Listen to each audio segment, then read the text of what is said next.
Mantour Ministries presents the Mantour Guy Podcast. We may talk about football. We could mention bacon. We might reference Rocky movies. We'll probably discuss the Mantour conferences, but we'll definitely talk about how to grow in our walk with God. Here's your host, the Mantour Guy, Jamie Holden.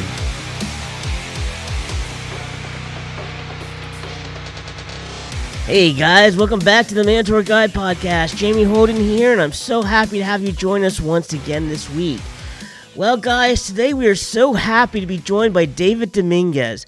David runs the Philadelphia Dream Center, and the Dream Center aims to not only meet the immediate needs of communities like providing them food and clothing, but it also focuses on the full, successful transformation of people's lives, and it's all free of charge.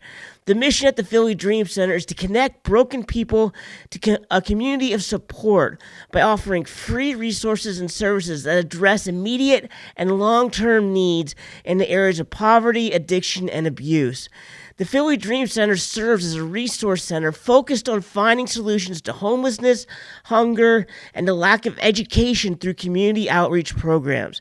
You know, David and his wife are doing such an amazing work in Philadelphia, and we're so happy to have David join us today to share with us exactly what they're doing in the streets of Philadelphia to reach the lost. So, David, welcome to the Mantour Guy Podcast. Thank you. I feel welcomed. Well, can you share a little bit about yourself and your personal testimony? Sure. So I grew up to two Colombian parents. They were illegal immigrants at first. And we lived here in the city of Philadelphia when I was younger. A couple guys came to our house, tried to kill my father in front of us. We ended up moving down to Miami. I was about 6 years old at the time. And down in Miami, at a very young age, I started really getting into trouble. And I remember the first time my dad kicked me out of the house. I was 12 years old. He opened the door and told me to get out. He said, "Don't come back till the morning." And so I was out that night. That night was the first time I ever smoked marijuana, smoked weed, and first time I ever sold drugs as well. Stayed out all night, met a gang out there on the streets down in Miami, and and then I came home that day, and at age 13, my dad and I got into another verbal argument. By this time, I was already messing up in school, and I was also still dyslexic, so I wasn't really getting it at that time. I don't think they had much assistance for dyslexic people, things like that. So anyhow, and then getting into a lot of trouble in school. And at age 13, my dad and I got into another verbal argument. He told me, pack my stuff and get out. So I remember going into my room. I was packing my stuff. My mom came in, tried to stop me, saying that he'll calm down. By this time, I already had some friends in the neighborhood. I was friends with some gang members and things like that down in Miami. And so I ended up getting out, and I was out for a few years. I was in and out of juvenile detention centers, county jails. Different things. And my wife, just to make a long story short, my wife that I met her at 16. I was 16, she was 15. By age 17 and she was 16, we had our first daughter. I didn't know how to do anything. I was a middle school dropout, never made it to high school, didn't have any life training. The only thing I knew how to do was sell drugs. So that's what I did. I went out, I started selling drugs, and years later, by age 23, we had 3 kids and 1 on the way, and started trafficking drugs throughout Florida. I was also using a lot of drugs. I was addicted, and my wife one day turned on the radio. She hears a preacher preaching the gospel, and she started praying for me, takes this 1-year journey to pray for me. And after that year that nothing happened, she just cried out to God and said, "God, I don't care what you do, get his attention." And 2 weeks later, I ended up indicted. I was facing 15 to 25 years in prison. I called her, and she told me, she said, "I prayed that this would happen." That's what she said. Wow. And I was just like, I didn't know what she meant, and just blew my mind. And she said, "For the past year, I've been praying for you. I heard this preacher on the radio. I got accepted Christ, and I started praying for you, quoting scripture over you. And 2 weeks ago, I prayed that God would get your attention." And So I was in jail. I remember going back to my cell. I laid back and thought about all the years I spent in and out of juvie and county jails and things like that. And I just said a simple prayer to God. I said, God, if you get me out of this, I'm gonna serve you the rest of my life. 3 months after being in there, our attorney found a mistake that the state made by law. Because of that legal technicality, they had to drop the case. And we ended up moving to Volusia County, found a great church up there. It's an Assemblies of God church, Calvary Christian Center in Ormond Beach, real tiny church of about 4,000 members. So it was a pretty big church. We got connected there, started various outreaches. I got my GED. We started a couple businesses at the time too, just to provide for our family. And then and I ended up joining SUM Bible College and Theological Seminary at age maybe 29, I believe it was, and graduated with a bachelor's in biblical studies with a focus in missions. God really started calling us to go deeper into missions. And when we contacted Assemblies of God U.S. Missions Department, they asked us, they said, where do you feel called? And we said, listen, we know we're called to a big city. We don't want to go to a place where there's churches popping up everywhere, where there's outreach centers everywhere. We want to go to a place where there's need. They mentioned 3 cities, the last city being Philadelphia. And of course, it brought me back to that 6-year-old kid that experienced what I experienced here. And we made the decision to move. We made the decision to come out here. We visited Philadelphia, and we just saw an amazing city, birthplace of our nation, city of cheesesteaks and pretzels. Even though I don't eat beef, but just an amazing city, phenomenal city with so much rich history, and like I said, the birthplace of our nation. This is a city that God used to really establish this nation. And but then we saw on the flip side, it was number one in deep poverty among big cities. The drug epidemic is out of control. Kensington is an area that we reach that literally there's hundreds of people out from all over the U.S. that come out there just to use heroin. And it's an open air drug market. Literally, it's without seeing pictures or videos or even coming to see it for yourself. It's almost unbelievable what you see out here. There's people out shooting heroin out in the open, and it's just really mind blowing what you see. We had a missions team, and this missions team, they mentioned this one lady. She mentioned something that I never thought of. She said, "You see more needle caps on the floor than cigarette butts," and it was just mind blowing to think. And it's true. You just see needle caps everywhere. You find needles everywhere. You see people shooting heroin like maybe 10, 15 feet away from police officers, and they don't do anything because protocol to arrest somebody with heroin here, you got to have more than 12 bags of heroin on you. Anything less, they won't even arrest you for. So it's almost, I mean, it's right here in the U.S., third world conditions, right here in the birthplace of our nation. Wow. So it's pretty insane. But yeah, we've been here 3.5 years, excited, believing that God is going to continue to open up doors, and it's been good. Well, it's Good. really awesome to hear how God took you back to Philly where you started. I didn't know that about your story before.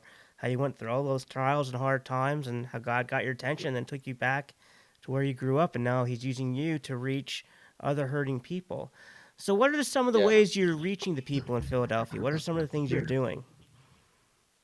Yeah, when we first moved here, we just saw so much need, and we saw the desperation was intense. Like I said, number one in deep poverty among big cities. Last year alone, there were over 150 teenagers that were shot on the streets of Wow. Philadelphia, just teenagers.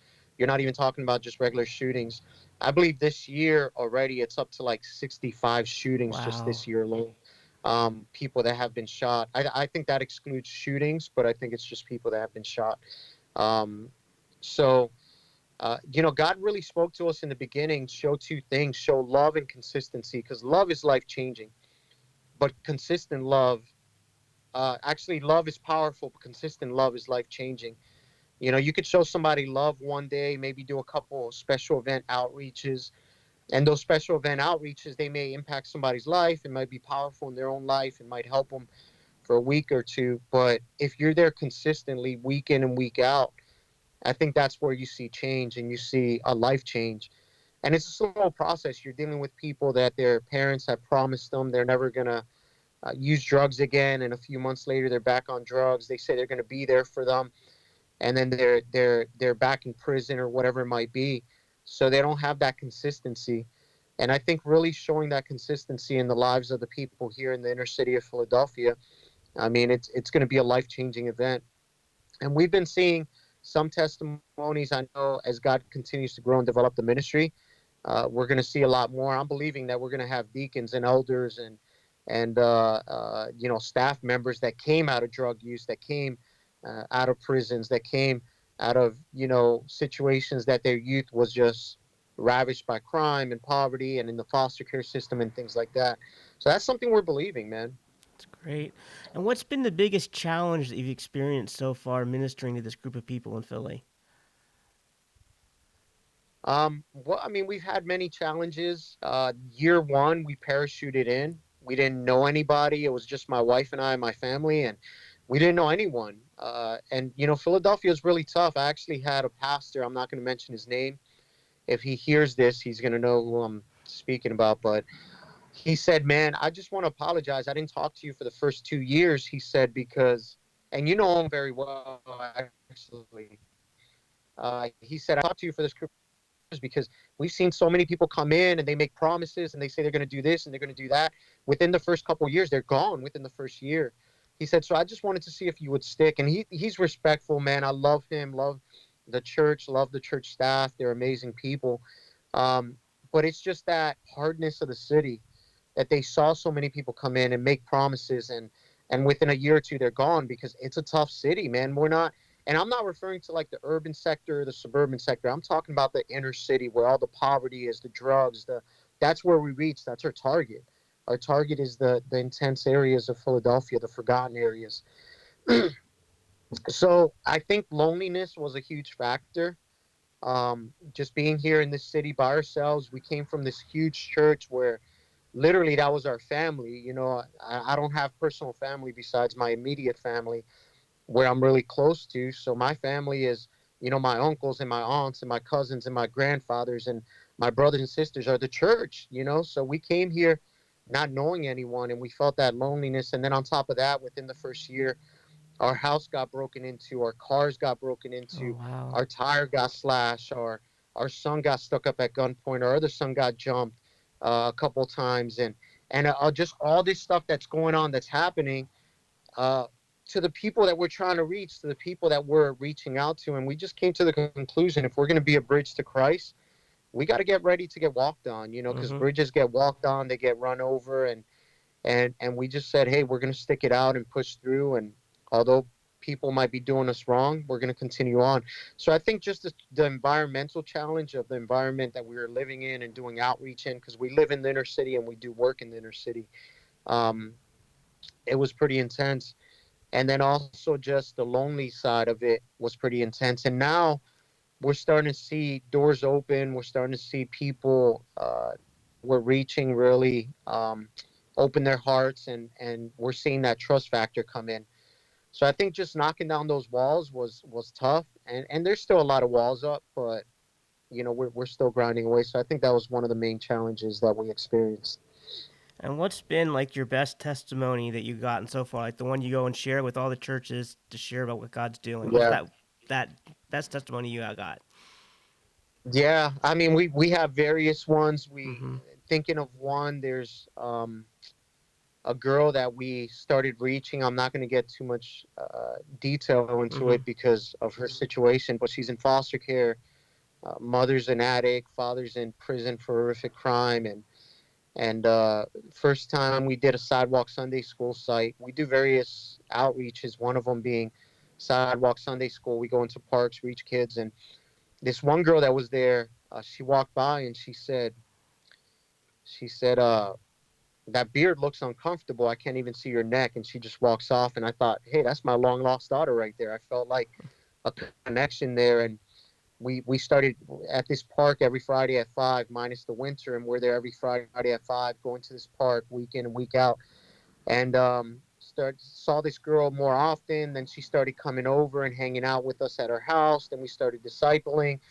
And then she started helping with short-term mission teams and just helping us with outreach and things like that. I think just seeing that is a huge win. And we asked her one day, we said, hey, what was your thought about us when we first came? And she said, I thought you guys were going to be like every other church that comes out for one event, sets up, and never comes back. but you guys have been back every week after, every Friday after that. And she said that really impacted me. Another story of a guy named Antoine that I like to share. And Antoine's just an example of the people that we reach out there. Just to give you kind of like a breakdown, we do various outreaches. We take girls into the strip clubs. It's a group of girls that reach girls in high human trafficking areas. They go directly into the strip club, walk the streets where prostitutes are, give baskets to the girls, and we're believing that we're going to see a lot of girls leave the club baptized, get normal jobs, maybe Amen. get an education, go to Teen Challenge if they have to, or sometime in the future, if we have our own program, they could go through that discipleship program. But we're believing that because we saw that at our home church. We did the same ministry. So yeah, we do various outreaches, but one of the outreaches we do, it's a VIP ministry, very important people. We do homeless feedings out at K&A, literally an open air drug market, needle drop boxes in the corner that the city set out. And you just see people shooting up in their arms and their necks. And it's just a very hostile environment. But we were walking, cleaning up trash one day, and we met this guy by the name of Antoine. And Antoine, he said, "Are you from the church?" I said, "Yes." He said, "Are you from a church?" I said, "Yes." And he got belligerent, started yelling at me, cursing at me, got really ugly with me. And I just stood there just waiting for him to calm down. And once he calmed down a little bit, I just let him vent. I said, "Hey, what's your name?" He said, "My name is Antoine." I said, "Is there anything I could do for you?" And he said, very angry, he said, "Yeah, you know what you could do for me? Get me some ice cream." That's what he said, "Get me some ice cream." But he said it very angry. And I said, "All right, Antoine, let's go get some ice cream." So we walk across the street. I get him some ice cream. And as he's standing there with his mint chocolate chip ice cream, he's just there calm, eating his ice cream. I said, "Hey, Antoine, is there anything else I could do for you?" He said, "Yeah, I really need some clothes." By this time, it's late. It's about 6:30 p.m. We're tired. The center's maybe about 15, 20 minutes away. So I just said, "All right, Antoine, I'm going to go get you some clothes. Where are you going to be at?" He said, "I'm going to be at the park." So I drive over to the center, grab some clothes. Almost an hour later, I'm back at the park and I see him. He's sitting on a blanket. So I sit next to him. I drop off the clothes. I put the clothes in a backpack, extra backpack that we had, and sit down next to him. And I asked him, I said, "Hey, Antoine, what's your story, man? Tell me your story." And Antoine starts sharing, and he says, "My mother was a heroin addict my whole life, used to shoot up in front of me." And said, as very young, I was watching her set up her needles and shoot up. And said, "My father, between age 8 to 13, sexually abused me." He said, "My whole life, man, it just messed up my life." He said, "At 13, I got so tired of it that I set up my first needle. Watching my mother do it, I memorized how to do it." He said, "I set up my first needle, shot up for the first time." And, I just looked at Antoine and I just thought, my goodness, a lot of times we see people out there that are addicted, they're broken, they might look homeless, and you don't stop to think, what could have that person gone through in life? What did he go through? And really, if you think about it, man, if you walk the same walk that Antoine walked, potentially we might be in the same place. If we were in a house where our mother was using heroin in front of us and our father sexually abused us, potentially we might be there with him, and a lot of times we tend to marginalize people because they don't look like us, because they don't vote like us, because they don't support what we support.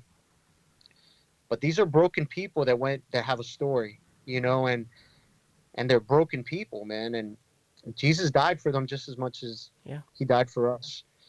So that's kind of. And another time we brought Antoine to our center. We got him some clothes. We're sitting there talking with him, and he said, "Hey, if I get clean, could I work with you guys?" And my goodness, right now he's still struggling. We saw him last week. Our team saw him last week. I was over at the Dream Conference. Got invited with a pastor, but they saw him out there last week, and he was still struggling. But he was happy to see us, and I'm believing one day he's going to get clean. I'm hoping and praying that one day he's going to be working with us. So yeah, those are testimonies we're seeing, and we're believing we're going to see a lot more as well in the future. All right, guys, we'll be right back with more with David right after the break. I know you're gonna dig this. Like what you're hearing? Head over to iTunes to subscribe, rate, and leave a review. Thanks. Are you looking for a men's ministry resource that will teach your men the basics of what it means to be a man of God? Well, check out Mantour Ministries' book, Putting on Manhood. With 1 Corinthians 13:11 as the foundation, Putting on Manhood shows how to put your childish ways behind you and become the men that God designed for you to be. With the help of God's Word, the Holy Spirit, and a band of brothers, you can grow into true godly manhood. Order your copy today at mantourministries.com. You can start today to put on godly manhood. Order your copy today at mantourministries.com. Yep, you're listening to the Mantour Guy Podcast.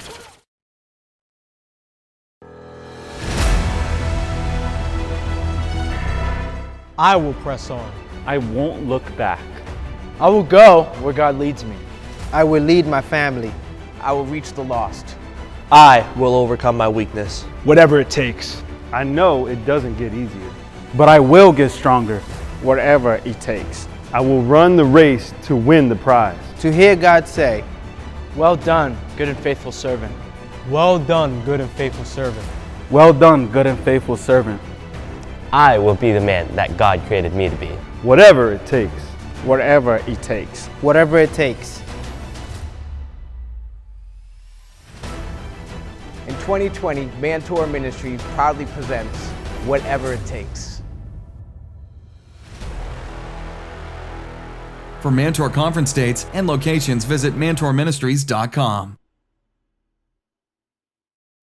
Listen to the Mantour Guy Podcast on the go via Apple Podcast and Google Play. Thanks. Hey guys, Jamie Holden here, the Mantour Guy. And so often men tell me that they can't afford to use Covenant Eyes. And my immediate response back is, dude, you can't afford not to use Covenant Eyes. For 53 cents a day, you can protect every computer, every laptop, every tablet, and cell phone that you and your family own from the trap of internet pornography. I tell them for 53 cents a day or $16 a month, you can make sure your little girls never stumble onto pornography as she uses Snapchat or does any internet searches while doing her homework. For 53 cents a day, you can make sure your son never falls into the trap of pornography or even sees it accidentally while online. I say for 53 cents a day, you can protect your wife from getting trapped in the trap of internet porn and protect your marriage. And I tell them for 53 cents a day, you can help break the cycle of internet pornography that's been holding in your life. Guys, you and your family, and most importantly, your walk with God, cannot afford for you not to use Covenant Eyes. So, head to mantourministries.com and hit the Covenant Eyes button in the upper right hand corner to get 1 month of free service. Try it out. I know you're going to love it. You're never going to regret it. Guys, do it today. You can't afford not to have Covenant Eyes be a part of your life. The Mantour Guy Podcast, helping men grow in their walk with God. Hey guys, Jamie Holden here, and I want to tell you that God is moving in our prison systems. And Mantour Ministries, well, we're on the front lines, and you can help. We are giving inmates our books and resources, and guys, the testimonies we're receiving back have been amazing. One person reported that they had 30 men gathering, and 25 of them were delivered and set free from anger. Another shows how the men are weekly working together through our books and how men are growing spiritually. They're starting to have devotions and have prayer time and Bible reading in their individual lives, and they're growing. Guys, I could go on and on. Chains of bondage are being broken among our inmates. You can help us reach even more hurting men inside our prison systems when you become a monthly financial partner with Mantour Ministries. You can become a partner with us by going to mantourministries.com/partner and clicking on the Give Online button. Guys, together we can continue reaching men in our correctional institutions with the life-changing truth of the gospel. Welcome back to the Mantour Guy Podcast. Hey guys, welcome back here as we rejoin this interview and we talk some more with David Dominguez about the work he's doing in Philadelphia through the Philadelphia Dream Center. Well, I know I personally have talked to a lot of pastors and men who have brought groups to help do outreaches with you, and they're just blown away by what they encounter, and they love the work you're doing, they love what's going on, and they love how their church was able to go and get involved. How can other people who want to do that, who want to come and do like maybe a day or something with you guys, how do they get involved with the work you're doing? Yeah, you could email missions@phillydreamcenter.org. You could also go to phillydreamcenter.org. Jump on there, click on the missions link. There's a missions packet there. Um, we do host 1 day teams, 2 day teams, 3 day teams, up to a week team. We'll even do more if need be. Yeah, we love hosting teams, man. It actually brings an army out to help us to do what we do out here, and we're really believing out of these teams, God is going to even bring interns and Bible college students that are going to move out with us to really raise up an army, man, and just take over the city for the gospel. So the inner city parts, and we're excited, man. And what do the teams do when they come with you? What do you have them do? So typically we do about 3 different outreaches a day. It's a pretty busy day. A lot of times we're even out till maybe 10 o'clock at night. It's very rewarding. We do things like sidewalk Sunday school sites, playing with kids. We do homeless feedings. We do this sign outreach where we write out signs. Philadelphia is a city that protests everything, man. You see protesters out all the time, and it's always something negative. So we came up with a ministry that we just make up signs, pull over for prayer, praying for you, Jesus loves you, things like that. And we just get out there and just hold up signs and give away snacks and pray for people. We do that. We make cards for the women working on the streets. We team up with other churches where if they need fixer uppers, we go out there to their churches and do fixer uppers, or if they even need canvassing their neighborhood to invite people to churches, we do that. We'll do the human trafficking outreach. What else? We do evangelism. So we do training on evangelism and go out and evangelize on the streets. Just various things. We have a lot of various opportunities. I know we have a lot more I can't think of. One project that we're working on now is we're building out a food truck. And this food truck, it's going to be a feeding program for children. So it should be done in March. It's almost done. But we're going to park it outside of schools. As kids come out at time of dismissal, we're going to give them a hot meal. Oh, And the wow. goal is to feed minimum 300 meals a day. That's the Wow. minimum goal. I believe we could exceed that just because parking outside of schools, a school with 600 kids, we could probably do a lot more. But yeah, that's our goal, to feed about 60,000 meals a year. Um, and we've been seeking partnership with that to be able to get the monthly partners to help with that, with the maintenance of the truck, with the food, the cooks, things like that. I mean, it's a big operation. But yeah, I mean, it's worth it. Like I said, number one in deep poverty among big cities. A lot of families here, what deep poverty is, it's anything half of the poverty line. So you look at the poverty line, the federal poverty line, there's a lot of families here in the city of Philadelphia living half of that. So it's pretty insane. It's crazy to see that. So yeah, we just want to feed kids. And yes, a lot of the parents, they're addicted. Yes, a lot of the parents are maybe undocumented, but that's not the kids' fault. We got Mm-mm. to reach the kids. Yeah, I love So that. I love hearing that. That's such a great idea and a great ministry. And guys, if you want to be involved with anything that David's been talking about, what he's doing in the inner city of Philadelphia, I encourage you, reach out to his website, connect with him. It's a great ministry. God is really moving among people who just need people to care about them and love them and be there and show the love of God to them, because that's what they need more than anything else. They need God in their lives. And they get God through us. They get God through our lives and our ministries and our just the light to the dark world. And David and his wife are shining a bright light in the streets of Philadelphia. So, guys, I encourage you, get involved with them. Get involved with what they're doing. Shameless plug time. David's going to be leading a workshop, Run from the Shadows, Making Peace with the Past, at our Greater Philadelphia Mantour. It's going to be on Saturday, March 7th in 2020 at Philadelphia Christian Center in Bensalem, PA. And guys, we have a great lineup of speakers for this event. If you are in the Philadelphia area, you don't want to miss it. You can find additional information about this conference, including all the info on the full lineup of speakers and the registration. All that information is available at mantourministries.com/Greater Philadelphia Mantour. That's all one word at the end. mantourministries.com/Greater Philadelphia Mantour. David, what would you like to plug? Oh yeah, so we do have a men's mission trip coming in April. Currently, there's only one church signed up, but we would love to see a lot more churches sign up and come out. It's something we're going to do every year. So yeah, I mean, if you're interested, hit us up, man. Look us up on either phillydreamcenter.org. Um, Email me at p.david@phillydreamcenter.org, or email missions@phillydreamcenter.org, and or jump on phillydreamcenter.org, and you can look up the missions info there. So Okay, anything else you want to yeah. plug? Yeah, I mean, man, there's definitely three ways you could help: is serve, pray, and give. So pray about those three. Praying is huge. I'm in the kingdom because of prayer. I believe in prayer. My wife prayed me in.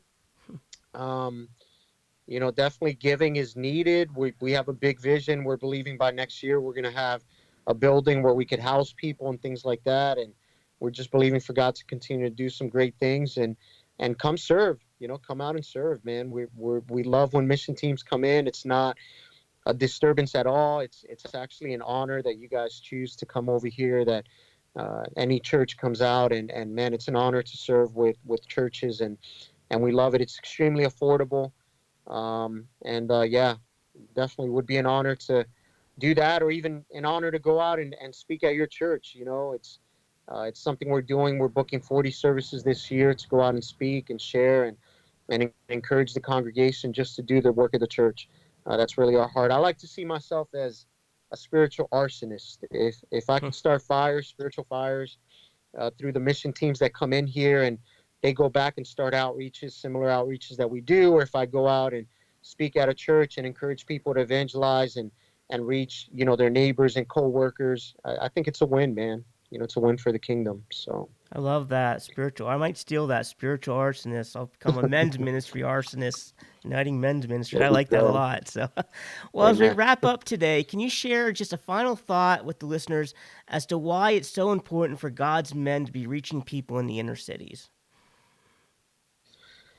Well, I mean, number one, it's our mandate.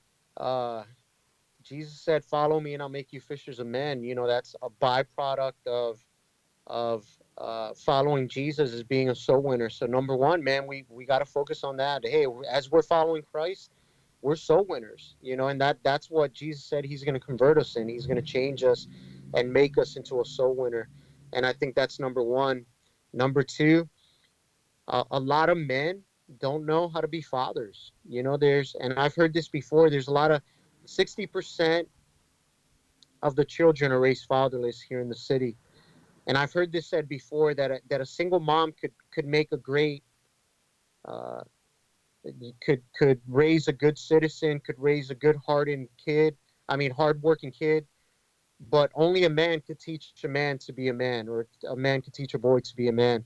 So I think it's vital for men to rise up and start reaching kids, man, start reaching men, start reaching the young men, to teach them how to be men. A lot of guys don't know how to be men because they've never had a man in their life. So yeah, I think it's vital. I think it's important, so.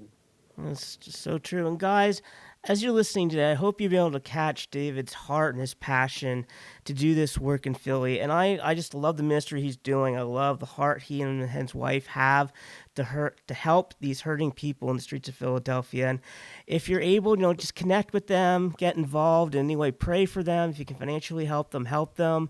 If you can go into Philly with them and help them reach people, I know they'd love to have you do that. So it's a ministry I just wholeheartedly recommend. Guys, get involved with it and just keep them in your prayers, because they really need prayers. It's a great Amen. ministry, but he's also told some of the dangers involved with it. Just cover them in God's prayers, guys.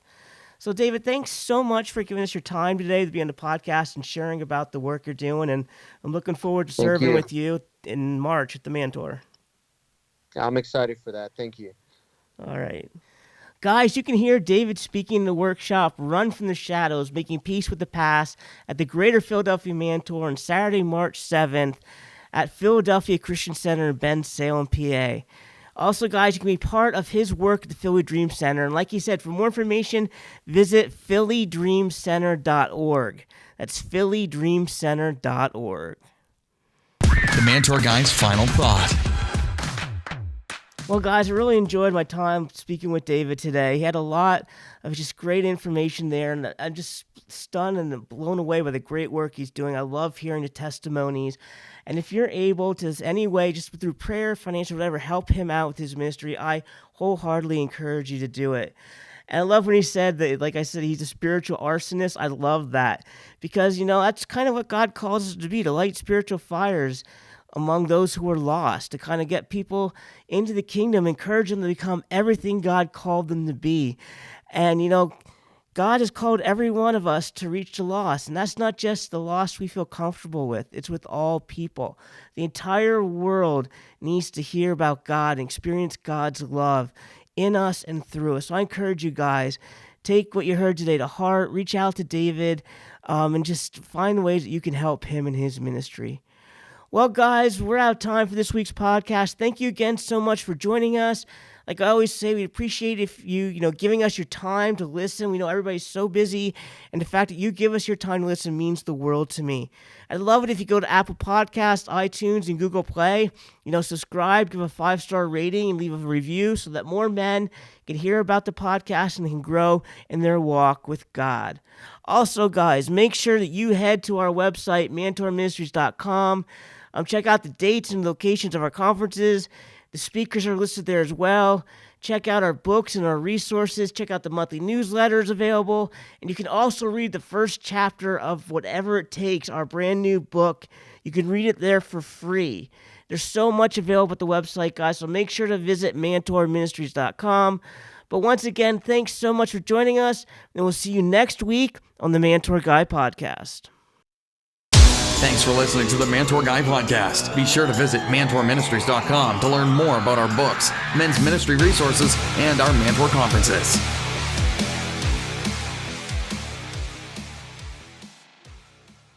Hey guys, Mantour Guy Jamie Holden here. Are you looking for a speaker at your church or for your men's breakfast, your next men's event, men's retreat, or men's conference? Well, why not bring me in to speak?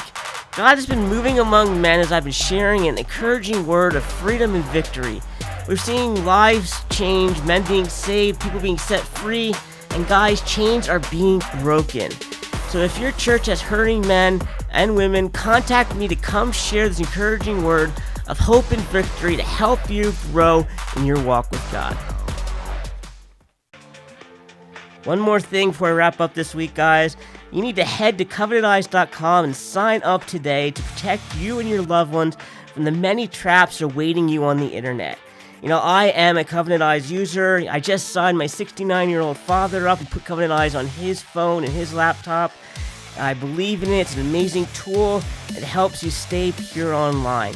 Guys, I encourage you to try it today. If you use the code Mantour, you get 30 free days. That's 30 free days. What do you have to lose? So head to covenanteyes.com, try it today. Like I said, what do you have to lose, guys? The Mantour Guy Podcast, helping men grow in their walk with God.